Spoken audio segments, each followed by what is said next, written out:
सतरटी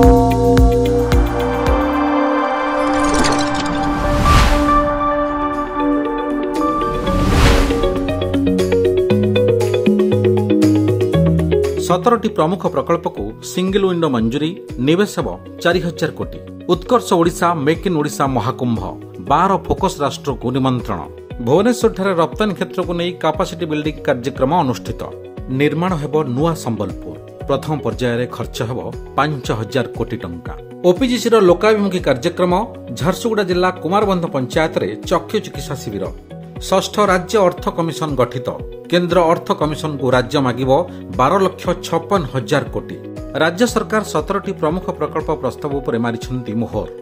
134तम राज्यस्तरीय single window मंजूरी कर्तृपक्ष बैठक में प्रकल्प गुड़िक अनुमोदन होगा द्वारा राज्य को आसिब 3883.72 कोटी टंकार निवेश। राज्यर 8टी जिले में हेबाकु थिबा एही प्रकल्प गुड़िक शिल्प परिसर को मजबूत करने सह सृष्टि करिब पाखापाखि 12,000 ऊर्ध्व नियुक्ति सुजोग। 28-29 दुई दिन धरी हेबाकु थिबा उत्कर्ष ओडिशा निवेशक महाकुंभ रे जोगदेवे फॉर्च्यून टॉप 100 कंपनी। 5 फोकस क्षेत्र और बड़ बड़ शिल्प सह श्रम केन्द्रिक शिल्प उपर रहिबो फोकस। सेक्टर हिसाब रे टॉप 10 एवं टॉप 20 कंपनी मानकु निमंत्रण कराजिबा सह लोकल फॉर भोकल को गुरुत्व देई राज्यर प्रत्येक जिल्लारू 2 नुआ उद्योगों को मुख्यमंत्री करिवे संवर्धित।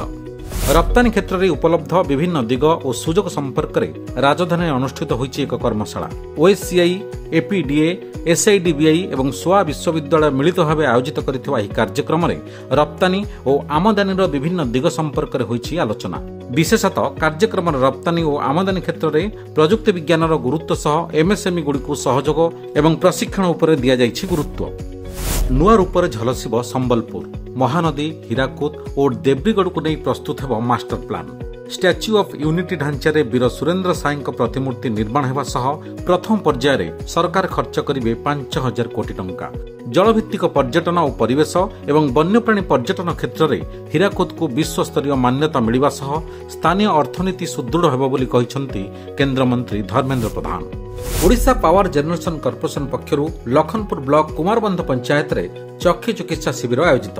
एही शिविर रे मोट 165 जनकर चक्षु परीक्षा कराजिबा सह 98 जनक बिना मूल्य रे चश्मा एवं 15 जनक मोतियाबिंदु अस्त्रोपचार करा जायछि। वर्षर एही द्वितीय चक्षु चिकित्सा शिविर आयोजन हेबा द्वारा लखनपुर ब्लॉक रो अनेक जनसाधारण उपकृत हेबा सह आगकू स्थानीय विद्यालय मानकरे एही भली शिविर कराजिबो बोली ओपीजीसी रो वरिष्ठ उपसभापति सुकांत महापात्र कहिसंती।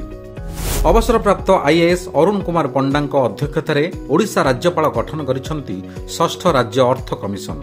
एही कमिशन कार्यकाल 6 मास रहिबा सह एथिरे रहितबा 4 जन सदस्यों को मोहर मारिसेंती राज्यपाल। विभिन्न संस्था को पांठी आवंटन संपर्क में कमिशन सरकार को सुपारिश करने सह ओडिशा गस्तरे आसुथिबा केंद्र अर्थ कमिशन को राज्य मागिबाकु थिबा 12,56,148 कोटी टंकार दाबीपत्र रे कैबिनेट रो लागिछि मोहर।